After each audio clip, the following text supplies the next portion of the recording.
এই বৃষ্টি আর আসে আসে এমন একটা অবস্থা, ভাবলাম চলো তোমাদের সাথে একটু বাইরের পরিবেশটা শেয়ার করি। কাল সারা রাত ধরে বৃষ্টি হয়েছে।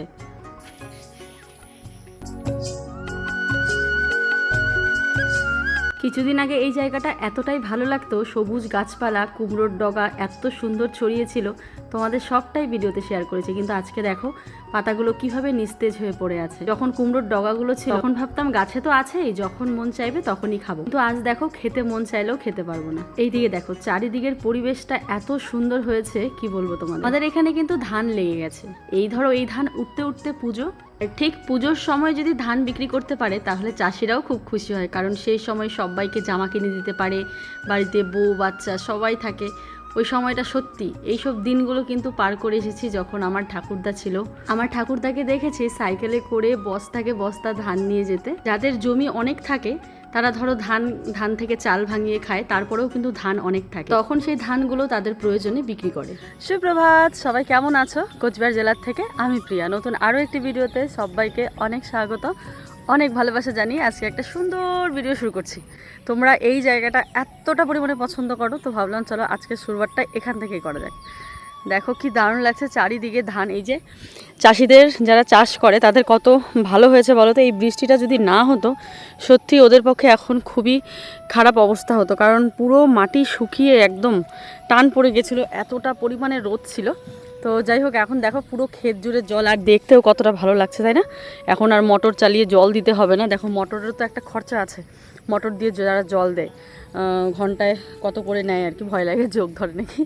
তো চলো, আজকেও আয়ুষের পরীক্ষা আছে, তো ভাবলাম সকাল সকাল একটা ফ্রেশ ব্লগ তোমাদের সামনে শেয়ার করি। তো এখনও কিন্তু কাজবাজ কিছুই হয়নি। আমাকে দেখে মনে হচ্ছে না আমার সমস্ত কাজ হয়ে গেছে, না হয়নি।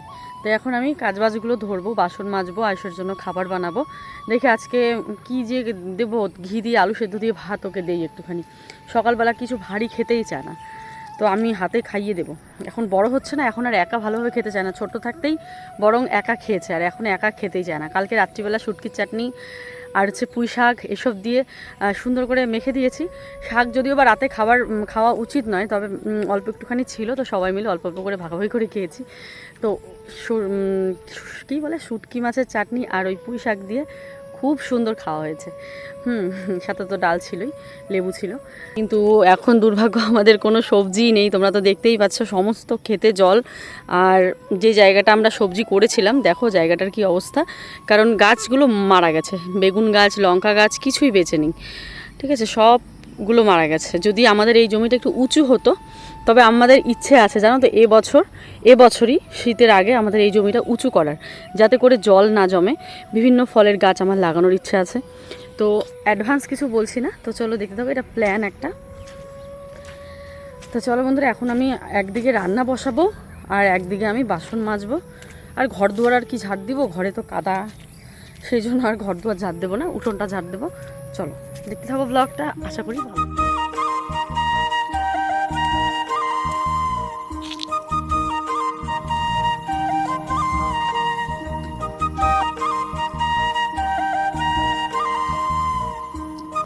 সেদিন এই ফলটা তোমাদের দেখিয়েছিলাম, ফলটা যে কি ফল এটাই বুঝতে পারছি না, মানে এখনও পর্যন্ত বুঝতেই পারছি না। ফলটা বড়ই হয়ে যাচ্ছে শুধু।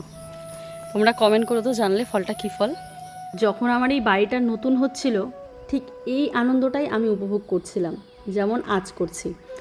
আমি অনেক অধীর আগ্রহে বসে আছি আমার এই সাদা বাড়িটা কবে রঙিন হয়ে উঠবে।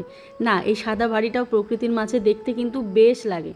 যেমন পুট্টি করার পর বাড়ির কি বলবো, বাড়ির সৌন্দর্যটাই বেড়ে গেছে তাই না? পুরো সাদা ধকধকে বাড়ি, কিন্তু ওই যে সাদা বাড়ি দেখতে দেখতে তো একটা চোখের মধ্যে একটা অভ্যেসে পরিণত হয়েছে। এই জায়গাতে ও পাথর দিয়েছে, তাও কম পড়েছে, মানে আমাদের পাথর কম আছে, সেই জন্য পাথর দিয়েছে। এই জন্যই যাতে ওই যে এত জল জমে এই জায়গাটাতে, তো একদিকে ভালোই হয়েছে চলো পাথর দেওয়াতে।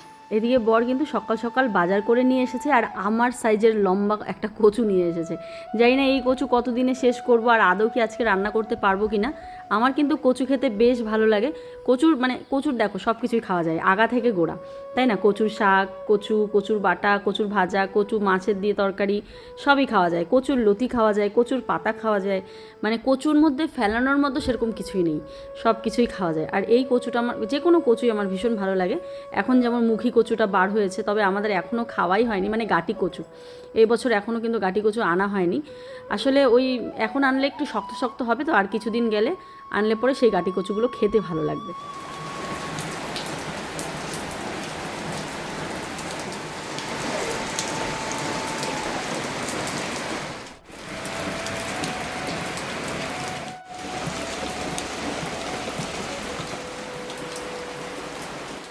বাইরে তো দেখতেই পারলে মুষলধারে বৃষ্টি আবারও শুরু হয়েছে। তোমাদের বললাম না, আকাশটা কিন্তু বেশ ভারী করে আছে, কোন সময় যেন বৃষ্টি আসে এরকম একটা অবস্থা।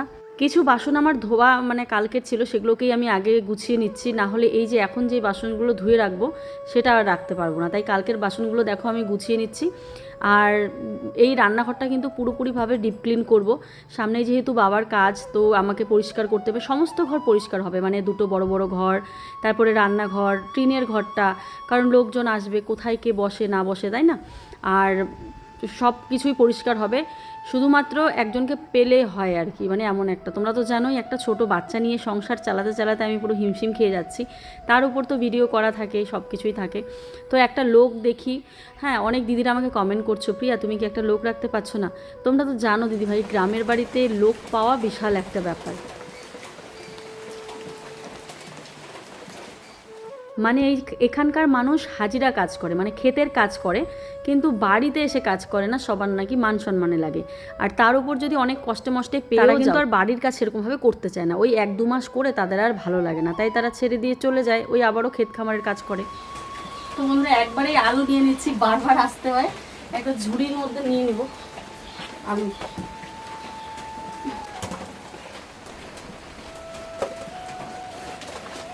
যেমন এখন যে পিসিটা কিছুদিন আগে আমাদের বাড়িতে কাজ করতো, সেই পিসি নাকি এখনও আবার মানুষের বাড়িতে খেতে খামারে কাজ করছে। তোমাদের বলেছিলাম ওনার বর আমাদের বাড়ি কাজ করতে দিচ্ছে না বলে ফোন করে জানিয়েছে যেন কাজ ছেড়ে দেয়, তো এখন দেখো গিয়ে খেতে খামারেই কাজ করছে। তো ওই যে বললাম, মানে কি বলবার তোমাদের, সবটা বুঝে নাও। তো এই যে নিয়ে নিলাম আলু, কয়েকটা 2-3 দিনের আলু নিয়ে নিয়েছি, এতটা ভিতরে না। চলো এখন হচ্ছে আলু সেদ্ধ দেবো ভাতে, আর কি করব দেখি, যদি তাড়াতাড়ি রান্না বসাতে পারি তো ভালো। চলো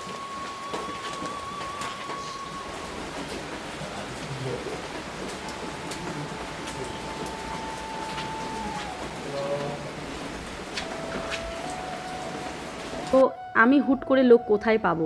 হ্যাঁ, দূর দূরান্ত থেকে অনেকেই কিন্তু বলে, কিন্তু তারপরেও হুট করে একটা মানুষকে চিনি না, মানে আমাকে চিনলো, আমি তো ধরো ভালোভাবে চিনি না, লোকাল হলে আর কি খোঁজ নিয়ে কাজ করানো যায়। এদিকে দেখো বিছানার উপর যেটা আমি পেতে দিই সেটাকে বৃষ্টির জলে রেখে দিলাম, আসলে ঘরে পুট্টি হচ্ছিল, সেই একদম ধুলো বালি এটার মধ্যে আটকে ছিল, বৃষ্টির জলে ধুয়ে নিয়ে তারপর আমি নিজে হাতে ধুবো। এদিকে দেখো আয়ুষ স্কুলে যাবে, তাই ভাতও হয়ে গেল। ভাত বসাতে বসাতে ওইদিকে আমার ছেলে কিন্তু উঠে পড়েছে, এই যে আমার চুনু বাবা, আমার টুকু বাবা, ওর খাওয়ার নিয়ে এসেছি।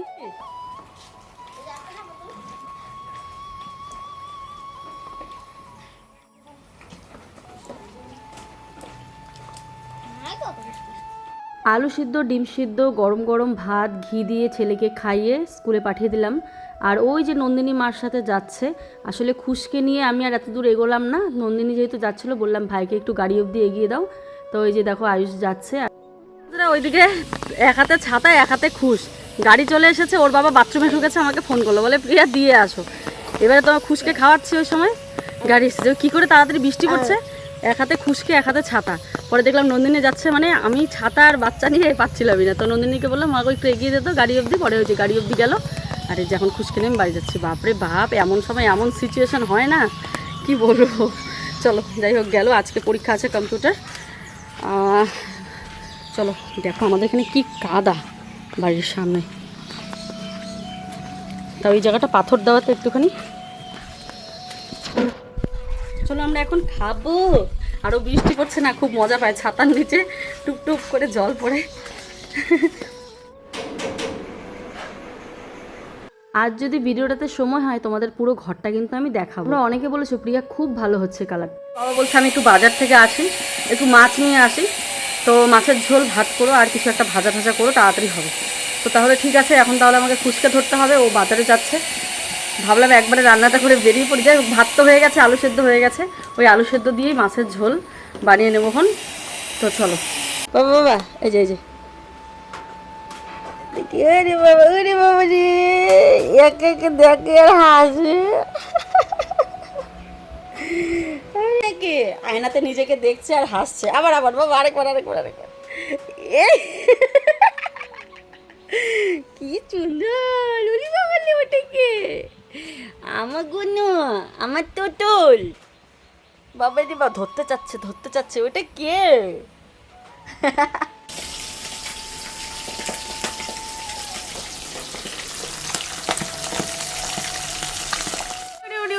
কইলে আরো বেশি করে করে। বাবা বাবা, এই যে পাপা পাপা, খুশ খুশ, এই যে দেখো দেখো, এই যে উড়ি বাবালি ফুসের এই যে অ্যাক্টিংটা। বাবা বাবা, এই যে দেখো দেখো দেখো, আবার আবার আবার করো করো করো, উমা উমা উমা উমা উমা, আবার আবার আবার আবার। বাচ্চাটাকে আমি কোলেই নিতে পারি না, আমার জন্য আমার জন্য আমার জন্য যা। আরেকবার আরেকবার, লাস্ট লাস্ট আরেকবার। হাসি দিয়ে দাও, এইভাবে। করলো না, একটু নি। ভুরুটা লাল হয়েছে কেন? বাবা এই যে। তো দেখো, ও এনেছে ঢেঁকির শাক। এই যে এখানে মাছ, এগুলো হচ্ছে রূপচাঁদা মাছ, কিন্তু আমাদের এখানে ভেটকি মাছ বলে বিক্রি হয়, কিন্তু এগুলো কিন্তু রূপচাঁদা মাছ। এটা আমি ভিডিও থ্রুতেই জানতে পারি। আর একটু আগে একটা বিশাল আকারের ঝড় বয়ে গেল। আসলে পরের অধীনে কাজ করলে এরকমটাই হয়, মানে ব্র্যান্ডের কাজগুলো খুব চাপ দিয়ে দেয়। তো আয়ুষর বাবা বলে রান্না টান্না আজকে সব মানে গুলি মারো, আগে কাজটা করো, কারণ আজকে লাস্ট ডেট, এতদিন করতে পারছিলাম না।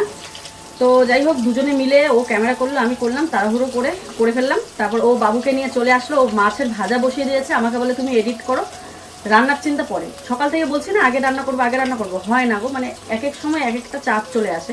তো ও কী করলো, যে আমি এডিট করতে করতে, ও মানে ব্র্যান্ডের, ও তখন মাছটাকে ভাজা বসিয়ে দিল। তো এই ক্ষেত্রে আমারও এগিয়ে গেল।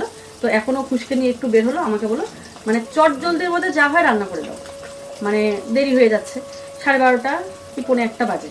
তো সেই জন্য শাক করব, আলুতে সেদ্ধ করে নিয়েছি, ওটা দিয়ে মাছের ঝোলটা করব, আর কচুর ভাজা করব, ব্যাস এটাই হচ্ছে আজকের মেনু। ঠিক আছে, খুব তাড়াতাড়ি করতে হয়, কাজে কাজে সবই কাজ, সংসারের রান্নাবান্নাও কাজ, আর ব্র্যান্ডের কাজ তো আমাদের করতেই হবে। আর ব্র্যান্ড থেকে এত এত প্রোডাক্ট, এত এত জামা কাপড়, এত এত ক্রিম বাগেরা হাব্বা ডাব্বা যে আসে, সেগুলোর জন্য আমাকে নিজেকে একটা জায়গায় দাঁড় করাতে হয়েছে বন্ধুরা। অনেক কষ্ট করেছি, আজকে এই জায়গাটায় তোমাদের ভালোবাসায় আসতে পেরেছি। তাও যদি আমি ভালোভাবে প্রপার কাজ করতে পারতাম, তাহলে হয়তো আরও ভালো জায়গায় যেতে পারতাম। অনেকেই তোমরা কমেন্ট করো না, প্রিয়া এত টাকা করছো কেন? না গো, যেদিন আমি আমার সেই লক্ষ্যে পৌঁছাতে পারবো না, সেদিন সত্যি তোমাদের সামনে আসবো, ক্যামেরাটা ধরে আমি তখন তোমাদেরকে বলবো যে দেখো, আমি ঠিক এই জায়গাটার জন্য এতটা লড়াই করেছি। টাকা নয় গো, টাকা তো আমি ইনকাম করছি। সোশ্যাল মিডিয়ায় দাঁড়িয়ে থাকতে গেলে বা টিকে থাকতে গেলে নিজের ফেসকে একটা এমন জায়গায় নিয়ে যেতে হবে যেখানে তুমি যাই করো না কেন তোমার টাকা ইনকাম হবে। মানে যে কোনো জিনিস সোশ্যাল মিডিয়ায় এমন, মানে ফেস ভ্যালু দরকার ভীষণ। সেই জায়গাটা তো আমি করে নিতে পেরেছি, তবে টাকার জন্য নয়। আমি যেই জায়গাটাতে দাঁড়াতে চাচ্ছি সেটা সেদিনই তোমাদের সাথে শেয়ার করব, যদি আমি কোনোদিন সেই জায়গাটায় যেতে পারি। লাইট লাগালে আরও ভালো লাগবে। আর কালকে রাত্রে আমরা এখানে ঘুমিয়েছি, বিছানা পরিষ্কার করে সবাই মিলে এখানেই ঘুমিয়েছি, তার জন্য বিছানাটা তোলা হয়নি, তুলতে হবে। আর এই যে দেখো, আসলে কি বলো তো, মশারি টাঙানির আলসিতে আমরা কালকে এখানে ঘুমিয়েছি। মেকআপ করলাম, এই মাত্র, তাই মেকআপ লেগে আছে মুখে, মেকআপের ভিডিও ছিল তো কালকে রাত্রে এত অলসতা, আমি কেউ আর ওই ঘরে গিয়ে মশারি টাঙাবে না, বলে চলো এই বিছানা ঝাড়া আছে এখানেই শুয়ে পড়ি। মুখটা কেমন ফ্যাকাশে হয়ে আছে, তাই না? তো চলো আমি আগে এখন শাকটা বেছে নিই। জানি না আজকেও গ্রিল ঘষা ঠিক মানে হবে কিনা, গ্রিলটা ঘষতেই 2 দিন লেগে গেল। পরশু দিন থেকে গ্রিল ঘষছে, কালকে সারাদিন গ্রিল ঘষেছে, আজকেও অর্ধেক বেলায় চলে গেল গ্রিল ঘষাতে, জানি না কতটা। যারা ভাবছো প্রিয়াদি তুমি টাকার পিছনে দৌড়াচ্ছ, টাকা করছো, দেখো ঘরে বসে যদি আমি জানতে পারি যে এই কাজটা করলে আমার কিছু টাকা আসবে, তাহলে কেন করব না? হ্যাঁ, এতে একটু কষ্ট হয়, সব দিক হ্যান্ডেল করতে কষ্ট হয়, কিন্তু সব কিছু কিন্তু টাকার জন্য নয়। আজকে কলকাতাতে তোমরা বিশ্বাস করবে না বললে কত জায়গার থেকে প্রমোশনের জন্য ডাকছে, কিন্তু যেতে চাইছি না। আমি ভাবছি যে এই বাচ্চাটাকে নিয়ে এত দৌড়াদৌড়ি করব, বাড়িতে বসেই যদি আমি রোজগার করি তো এত দূরে যাওয়ার কী প্রয়োজন। কিন্তু এটাও জানি বাইরে যত আমি যাব তত আমাকে মানুষ চিনবে, আমি ভবিষ্যতে আরও ভালো কাজ পাবো। তারপরেও যেতে চাইছি না। সত্যিই যদি টাকার জন্য হতো না, ছেলেকে রেখে রেখে এদিক সেদিক কবে কোথায় চলে যেতাম, কত জায়গার থেকে ডাক আসে।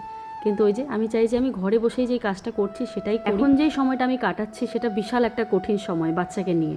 তো আমার বাচ্চাটা বড় হলে আমি আবারও হয়তো সেই কাজগুলো পাবো। প্রশ্ন দিয়েছে, আসো জিজ্ঞাসা করি কি কি কেমন কি করলা। তো বন্ধুরা, এটা হচ্ছে ওদের প্রশ্ন আজকের, আমাকে এখনই গ্রুপে পাঠালো। এই যে এটা হচ্ছে তোমার কম্পিউটারের এক্সামের আজকে। দেখছো সব কি আসছে? Which one of these cannot be done on a computer? Cutting hair. Cutting hair. Who use computers to prepare medical reports? Doctor. The hard disk in place inside the CPU. CPU full from Central Processing Unit. Central Processing Unit. Which device look like a TV screen? Monitor. ঠিক প্রত্যেক দিন এইভাবেই ছেলেকে সমস্ত কিছু জিজ্ঞাসা করি, আর স্পেলিংগুলোও বলি যে কতটা কীভাবে পরীক্ষা দিল, তাহলে আমি বুঝতে পারি। তো আজকে কম্পিউটার এক্সাম ছিল, যতগুলো ছিল সবগুলোই পেরেছে। তো এখন দেখা যাক, ওর লেখাতে ওই যে বললাম একটু একটু ভুল করে, ডি বি টি, কোনো সময় এস আছে কোনো ওয়ার্ডে, ওলে সেটা লেখলো না। এটা বাচ্চাদের মিস্টেক হয়। ওর বয়সে থাকতে আমি তো বোধহয় এর থেকে আরও বেশি ভুল করতাম। যাই হোক, আজকালকার বাচ্চা কাচ্চা অনেক অ্যাডভান্স, তাই না?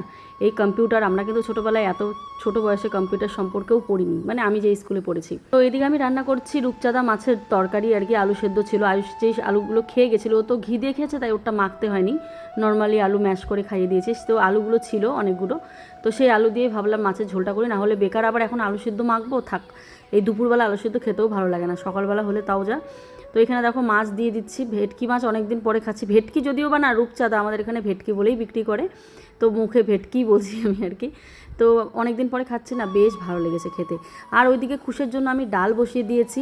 ভাবলাম যে খুশের জন্য কেন বসাবো, সময় তো আর একই লাগবে, তাহলে সবার জন্যই বসাই, কারণ এই এক মাছের ঝোল দিয়ে খাওয়া হবে না। আর ছেলে মানুষ তো বোঝে না, আমাকেও বললো তুমি কেন এখন ডাল বসিয়েছো, কেন এখন কাঁচা কলা কাটছো। আরে বাবা, একটা মাছের ঝোল দিয়ে কি শুধু খাওয়া হয়? আমরা হলে খেয়ে নিতাম। তো মিস্ত্রি দাদাদের যদি আমি মাছের ঝোল দিয়ে ভাত দিই, তাহলে আমাদের আর মাছের ঝোল খেতে হয়ে গেছে। খুশকে জল দিলাম, গরম জল, শাওয়ার অন করে ফেলেছি, মিস্টেক, মাথা ভিজে গেছে আমার। সুন্দর পুঁই পাতা দিয়ে মুসুর ডাল। এই দুপুর টাইমটা যে কি তাড়াহুড়োর মধ্য দিয়ে যায়, একদিকে মিস্ত্রিদের খাবার বানাতে হয়, এদিকে আয়ুষ বসে থাকে, ওকে খেতে দিতে হয়, ওর জন্য এখন ভাত বাড়বো, আবার খুশের খাবারটা রেডি করছি, যেহেতু খিচুড়ি ঠান্ডা করে তারপরে ব্লেন্ড করতে হয়।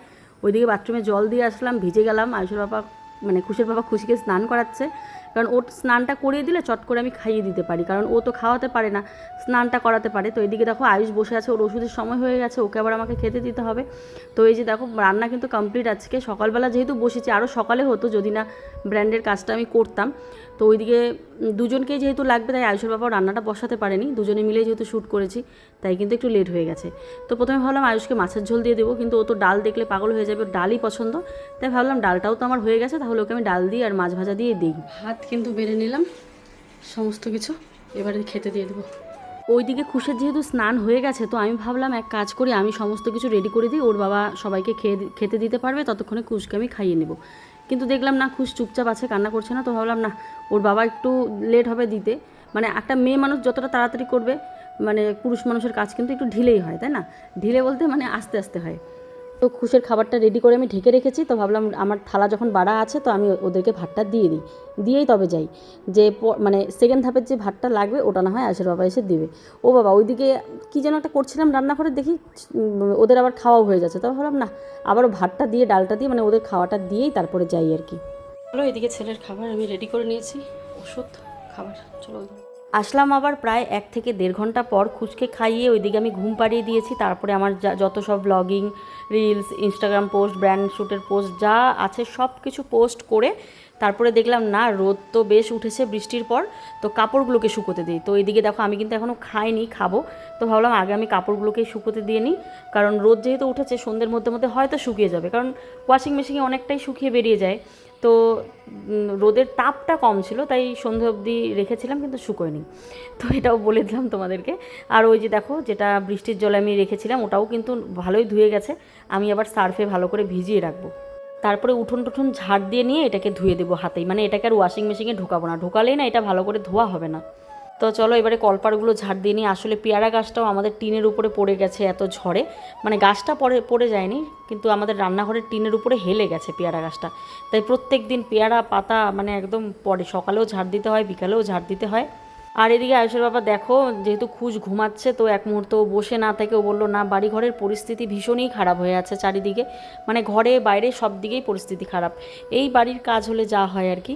তো বললো এত শ্যাওলা হয়েছে, সেটাকে পরিষ্কার করি। আর এদিকে আমি উঠোন বাড়িঘর ঝাড় দিয়ে এই যে এই জায়গাটাকেও ঝাড় দিয়ে নিলাম। দেখো এই বাথরুমটা তো এখন ইউজ হয় না, কিন্তু এই যে পাতা পড়ে, যতটা আর কি পরিষ্কার করা যায়, মানে খুশ যদি ঘুমায় তাহলে আমি এক মুহূর্ত বসে থাকি না, সব জায়গা পরিষ্কার করতে থাকি, কারণ বাকি সময়টা তো আমার সংসারে রান্না বান্না খাওয়া এসব করতেই যায়। ঘরের সামনে কিছু বস্তা ছিল, সেগুলোকে আমি ফেলে দিলাম। আর এদিকে দেখো, এটাকে এখন আমি ধুয়ে দিচ্ছি। এটার থেকে মানে প্রচুর নোংরা বার হচ্ছিল। আসলে ওই যে পুট্টির যে ধুলোগুলো আছে সমস্ত কিছু বিছানায় পড়েছিল, আর এটার জন্যই আমার তোষকটা বেঁচে আছে, মানে যত নোংরা পড়েছে সব এইটাতে। আজ কিন্তু অনেক দিন পর আমি কলের পাড়ে এই যে কাপড়ই বলো যাই বলো না কেন ইউজ করছি আর কি, কলের পাড়টা। তো বন্ধুরা, মাত্র আমি স্নান করলাম এই যে, আর ওর বাবা পরিষ্কার করছে বাড়িঘরগুলো। এই যে দেখো এই জায়গাটা কী অবস্থা হয়েছিল, এগুলো সব পরিষ্কার করবে আর কি। এটুকু মোটামুটি হচ্ছে। দেখো অল্প অল্প করে যদি পরিষ্কার না করি পরে কিন্তু সব একবারে, মানে ঘরের কাজ হচ্ছে সেটা তো করতে পারছি না পরিষ্কার, এবার যেটা বাইরের কাজগুলো আছে সেগুলো তো অবশ্যই আপনাদের পরিষ্কার করতে হবে। এবার আমি সারাদিন সংসারের কাজ করে আর এদিকে করতে পারি না। তো এখন যেহেতু খুশ ঘুমিয়েছে, তাই ওর বাবা বাইরের দিকটা পরিষ্কার করছে আর কি। তো চলো, এখন আমার অনেক কাজ আছে মোবাইলে। স্নানটা করলাম, ফ্রেশ লাগছে না, ঘরগুলো দেখে ফ্রেশ লাগছে না। দেখো তো কত সুন্দর, স্নান করার আগে ঘরগুলো মুছে পরিষ্কার করে তারপরে স্নান করে আসতাম, তাই না? এখন আর সেটা হচ্ছে না। তো যাই হোক, চলো কোনো ব্যাপার না, সব হবে একদিন। আগে ঘরটা কালার তো হোক। ওই গ্রিলেই সময় লাগিয়ে দিচ্ছে। দেখো আজকে এখন কটা বাজে, 3:30 কি 4টা মতন বাজে, তাও এখনও গ্রিলেই কালার, মানে গ্রিলটাকে ঘষতেই সময় লাগছে। চলো রং করব ঘর, গ্রিল না রং করলে কেমন লাগে, সেই জন্য। তো চলো, 2টা বাবাই বোধহয় ঘুমাচ্ছে আমার। চলো দেখি তো, খুশকে তো ঘুম পাড়িয়েছি আমি, জানি না আয়ুষ ঘুমাচ্ছে নাকি। ও আয়ুষ ঘুমাচ্ছে না, কী করছো তুমি? ভাইকে পাহারা দিচ্ছ? বাড়ির রঙের কাজ তো চলছেই। নেওয়া হলো বাড়িতে আরও একটা বড় সিদ্ধান্ত, যেটা নেওয়াটা খুবই প্রয়োজন ছিল। এই যে উপরের জায়গাটা তোমরা দেখতে পারছো, ছাদের থেকে, বাথরুমের ছাদের থেকে, সেই জায়গাটা থেকে সিঁড়ি পর্যন্ত একটা সুন্দর চৌকো মতো ডিজাইন করা হবে, তাহলে বৃষ্টির জল আর বারান্দায় আমার আসবে না। তো তোমরা গ্রিল লাগাতে বলছো বন্ধুরা, একটু সবুজ রাখো। বলাটা কিন্তু অনেকটা সহজ, তোমরা দেখছো বাড়ির কাজ কিন্তু কিছুতেই আমরা বন্ধ রাখছি না, একটার পর একটা কাজ হয়ে যাচ্ছে। এবার এই কাজগুলো করতেও তো আমাদের টাকা পয়সা খরচ হচ্ছে, তাই না? আস্তে আস্তে সব হবে, চ্যানেলে চোখ রেখো। একটা খুব সত্যি কথা বলি, পার্সোনালি আমার গ্রিল জিনিসটা একদম পছন্দ না। হ্যাঁ অবশ্যই সেফটির জন্য তোমরা বলছো, যাই হোক আমি ভাবছি কি করা যায়। তবে হ্যাঁ, এইটুকু কথা দিতে পারি, আমার এই টিনের ঘরটাকে সুন্দর থেকে সুন্দর করে তুলবো। আরে এখানে যে কাজ হচ্ছে, এটাই তো তোমাদেরকে বললাম না এটা কিসের কাজ হচ্ছে। এই যে নিচটা তোমরা দেখতে পাচ্ছিলে কি অগোছালো হয়েছিল, কি অপরিষ্কার ছিল জায়গাটা। তো এই অপরিষ্কার অগোছালো জায়গাটার একটা ব্যবস্থা নেওয়া হচ্ছে, মানে এইখানে জায়গাটা পাকা করে দিচ্ছে। তাও দেখো রাত্রিবেলা মিস্ত্রি লেগেছে, মানে বাড়ির বাইরেও কাজ শুরু হয়ে গেছে অলরেডি। পুরো লুক বদলে যাবে আমাদের এই বাড়িটার। যাই হোক চলো আমার ঘরটা দেখাই। ঘরে ঢুকে পড়ছি। আমাদের কিন্তু এই ঘর পুরো কালার করা হয়ে গেছে, সেকেন্ড কোট যেটা হয় সেটাও হয়ে গেছে, মানে 2বার কালার করা হয়েছে, না হলে কালারটা ফিনিশিং আসবে না। বিশ্বাস করো এখন যে এত ভালো লাগছে দেখতে, তোমাদের কি বলবো, এত দারুণ লাগছে। খালি এখন ঘরটা গোছানোর অপেক্ষা, যখন গুছিয়ে উঠবো না ঘরটা যে সুন্দর লাগবে। এই যে কালারের তোমরা পার্থক্যটা বুঝতে পারছো, এটা হচ্ছে একটু ডিপ আর এটা হচ্ছে একদম লাইট। তো লাইট কালারটা তো বেশ ভালো লাগছে, সাথে ডিপটা আমার আগের দিন একটু খারাপ লাগছিল, বাট আজকে কিন্তু দারুণ লাগছে। যখন সেকেন্ড কোটটা মারা হয়েছে, তোমরা অনেকে বলেছো না ঘর অন্ধকার, আমি আগে লাইটটা জ্বালাই, মানে কি বলবো, লাইট যখন জ্বালাবো তখন হয়তো তোমাদের বুঝতে সুবিধা হবে। অনেক লাইট দেবো, লাইট এই যেখানে যতগুলো লাইট আছে সবগুলো যদি ঠিক করা হয়, তখন তোমরা বুঝতে পারবে যে ঘরটা কতটা সুন্দর লাগছে দেখতে। দেখো পুরো ঘর কালার করা হয়েছে, ও স্বপ্নের বাড়ি লাগছে, বুঝতে পারছো? স্বপ্নের বাড়ি। আর সব থেকে আরেকটা কথা যেটা মনে হচ্ছে, আমি কারো বাড়িতে হয়তো বেড়াতে এসেছি, মানে পুরো লুক পাল্টে গেছে ঘরটার। এত এত সুন্দর, এত ফিনিশিং, এত গ্লেজি হয়েছে, দেখো না, দেখো তোমরা দেখে তো বুঝতে পারছো, দারুণ লাগছে। আর কি ধুলো হয়েছে আমার আলমারি, দেখো কেমন লাগছে তোমরা কমেন্টে জানাও কালারটা। আর এই জায়গাটা হবে আর্ট, কারণ এখানে আমার বিছানাটা থাকবে, ঠিক আছে, এখানে থাকবে বিছানা, এখানে একটা আর্ট হবে ছোট্ট মোট্ট, আমি কিন্তু বেশি আর্ট পছন্দ করি না, একদম হালকার মধ্যেই হবে, ঠিক আছে। তো চলো তাহলে আজকের জন্য ভিডিওটাকে এখানেই শেষ করি, ফিরে আসছি আগামীকাল আরও একটা ভিডিও নিয়ে। সবাই ভালো থেকো, সুস্থ থেকো। আর পুরো ঘরটা ভালো করে দেখাতে পারলাম না কেন বলো তো, এই যে আলমারি ঠালমারিগুলো আছে, নাহলে পুরো ঘরটা দেখানো যেত। আশা করি যেটুকু দেখাচ্ছি বুঝতে পারছো, যখন ফার্নিচারগুলো গোছানো হবে তখন আরও ভালো বোঝা যাবে, বুঝতে পারলে? দারুণ লাগছে দেখতে। আজকে আমি বিশাল খুশি বন্ধুরা, বিশাল খুশি। যখন আজ থেকে 5 বছর আগে আমি একটা উদ্যোগ নিয়েছিলাম যে আমারও একটা পাকা বাড়ি হবে, তবে কেমন করে হবে আমি বুঝতেই পারছিলাম না যে আমি ঠিক কিভাবে উপার্জন করব, কিভাবে একটা বাড়ি বানাতে পারবো। বাড়ি বানাতে তো অনেক টাকার দরকার, কিন্তু এইভাবে যে সম্ভব হবে তোমাদের সামনে, তোমরা যদি সামনে থাকতা, আমি কিন্তু এইভাবে হাত পায়ে রেখে প্রণাম করতাম। হ্যাঁ, এখনও করছি। এই যে ক্যামেরার ওপারে যে আমার যারাই দেখছো না কেন, সবার পা ধরে আমি প্রণাম করতে চাইছি, কারণ আজকে তোমাদের জন্যই আজকে আমি এই জায়গাটায় আসতে পেরেছি। তোমাদের এত এত ভালোবাসা পেয়েছি কি বলবো। যারা নেগেটিভ পজিটিভ যেইভাবেই আমাকে দেখো না কেন, সবাইকে অসংখ্য ধন্যবাদ। তোমরা যদি না দেখতে তাহলে হয়তো আমার এই স্বপ্নটা পূরণ হতো না।